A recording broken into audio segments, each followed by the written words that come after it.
1971 سے پہلے مشرقی پاکستان اور مغربی پاکستان یقیناً ایک ہی ریاست کے دو حصے تھے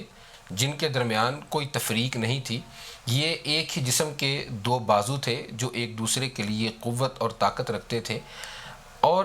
یہ ایک ہی جسم کی دو مضبوط طاقتیں اور قوتیں تھیں جو دنیا کے اندر بہت قربانیوں کے بعد ابھر کر سامنے آئی تھی۔ لیکن 1947 سے ہی دشمن کو ان دو بازوؤں کا مل کر رہنا، ان دونوں قوتوں طاقتوں کا آپس میں اکٹھے رہنا، ان دونوں صوبوں کا یکجا ہونا یہ برداشت اور گوارا نہیں تھا، اور سازشیں شروع ہو چکی تھیں، اور تین قسم کی سازشیں اس ہمارے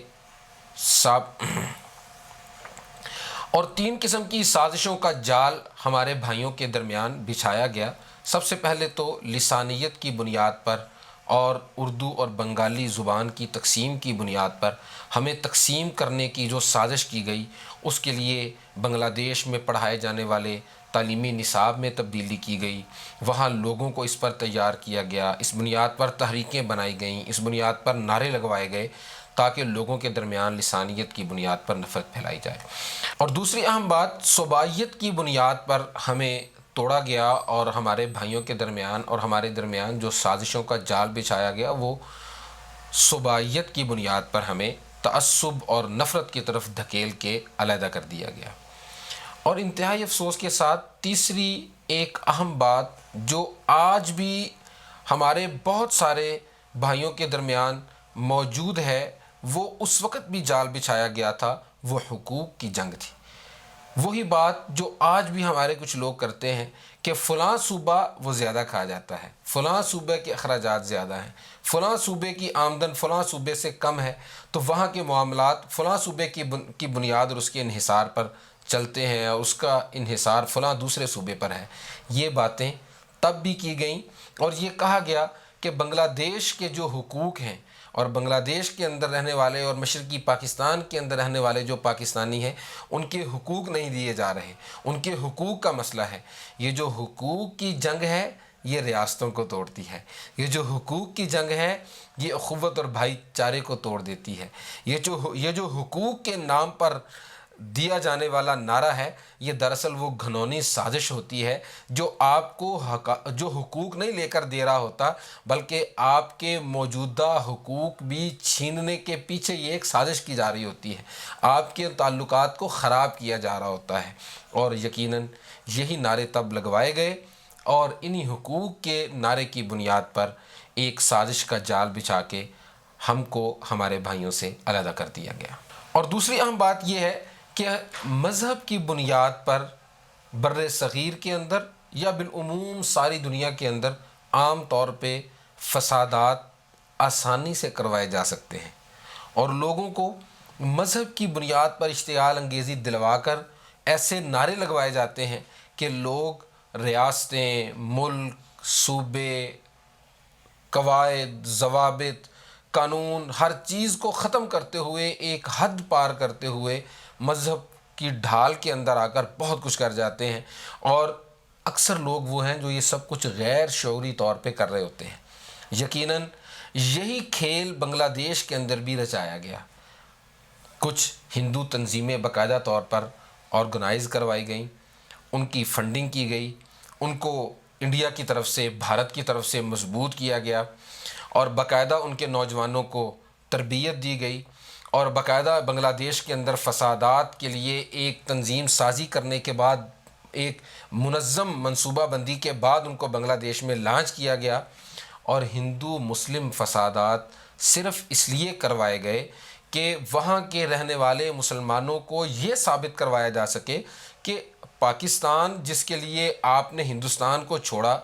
وہ پاکستان جس کے اندر آپ اسلام کو آزاد سمجھتے ہیں، وہ پاکستان جس کو مسلمانوں کا قلعہ کہا جاتا ہے، وہاں تو مسلمان ہی محفوظ نہیں ہیں، وہاں تو مسلمانوں کے مال ہی محفوظ نہیں ہیں، وہاں تو مسلمانوں کی عزتیں محفوظ نہیں ہیں۔ تو کیوں نہ ہم ایک ایسی ریاست بنا لیں کہ جہاں مسلمان بھی محفوظ ہوں اور بنگلہ دیش کے اندر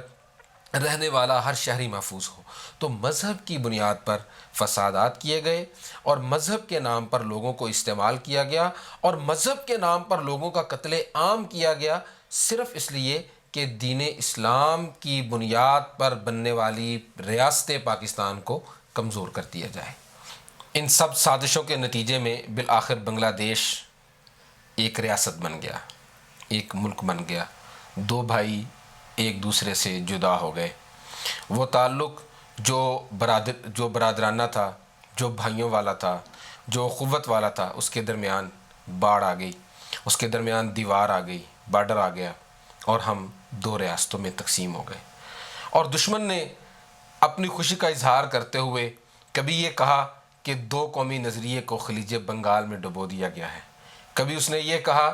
کہ بنگلہ دیش اور پاکستان کو دو علیحدہ ریاستیں بنا کے ہم نے یہ پیغام دیا ہے کہ ہم پاکستان کے خدا نخواستہ آئندہ بھی کئی صوبوں کو پاکستان سے علیحدہ کرنے جا رہے ہیں۔ اور دشمن اس بات کا یقین کر چکا تھا کہ یقیناً اب یہ دشمنی دن بدن بڑھتی چلی جائے گی، اور ایک دن وہ آئے گا کہ شاید ہم پاکستان کے رہنے والے لوگ بنگلہ دیش کے مقابلے میں کھڑے ہو کر جنگ لڑ رہے ہوں گے۔ لیکن ہرگز ایسا نہیں ہے۔ وہ ہماری اس وقت کی عارضی غلط فہمیاں جو اس موقع پہ دشمن نے ہمارے درمیان پھیلائیں، وہ یقیناً غلط فہمیاں تھیں، جن کی کوئی بنیاد نہیں تھی، جو صرف سازشیں تھیں۔ وہ دو قومی نظریہ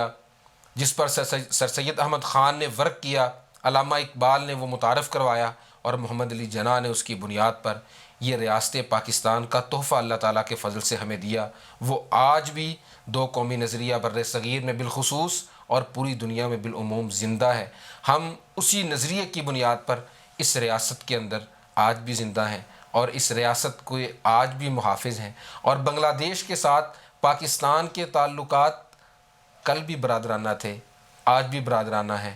ابھی ان دنوں میں پاکستان کرکٹ ٹیم کا بنگلہ دیش جانا، بنگلہ دیش کے نوجوانوں کا پاکستانی کرکٹ ٹیم کا والہانہ استقبال کرنا، اور پاکستانی ٹیم کو وہاں پروٹوکول ملنا، اور آپس میں تعلقات کا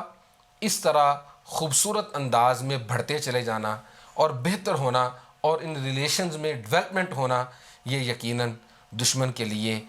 بہت بری خبر ہے، لیکن ہم سب کے لیے بہت خوش آئند ہے۔ ہمیں ان ساری کوششوں کی حوصلہ افزائی کرنی چاہیے، اور ان کوششوں کو پروموٹ کرنا چاہیے، اور ریاست کی یہ ذمہ داری ہے کہ وہ ماں کا کردار ادا کرے۔ اگر کوئی بیٹا،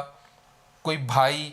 کوئی گھر کا فرد وہ ناراض ہو گیا ہے، روٹھ گیا ہے، تو اس کو منا لے، اور باقی سب کا یہ فرض ہے کہ وہ ریاست کو اپنی ماں سمجھتے ہوئے بہت ساری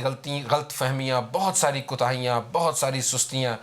بہت سارے جرائم ہونے کے باوجود بھی اپنی ریاست کے ساتھ جڑے رہیں۔ ریاست کے ساتھ جڑے رہنے میں ہم سب کی خیر بھی ہے، ہم سب کی عزت بھی ہے، ہم سب کی سٹرنتھ بھی ہے، اور ہم دنیا میں ایک بڑا رول بھی پلے کر سکتے ہیں۔ اور بنگلہ دیش کے ساتھ ہمارے یہ بڑھتے ہوئے تعلقات انشاءاللہ دن بدن بڑھتے چلے جائیں گے۔ یہ دو بھائی قریب ہوتے چلے جائیں گے۔ یہ ایک ریاست سے بننے والی دو ریاستیں، ہم ان کو بہت جلد ایک ریاست بھی بنتا دیکھ رہے ہیں۔ ہم اس خطے کے اندر اللہ تعالیٰ کے فضل سے اور اللہ تعالیٰ کی خاص رحمت کے ساتھ دوبارہ مسلمانوں کا، پاکستان کے اندر رہنے والوں کا، بنگلہ دیش کے اندر رہنے والے ہمارے بھائیوں کا ایک بڑا خوبصورت مستقبل دیکھ رہے ہیں۔ اور پاکستان اور بنگلہ دیش کے مشترکہ دشمن جس نے ہمارے اخوت اور برادرانہ تعلقات کو ختم کرنے کی کوشش کی تھی، اس کی خواہشات کو اور اس کی جو ہمارے بارے میں غلط سوچ ہے اور جو اس کی سازشیں ہیں، اس کو بحر ہند میں ڈوبتا بھی دیکھ رہے ہیں۔ پاکستان زندہ باد، بنگلہ دیش زندہ باد، پاک فوج پائندہ باد۔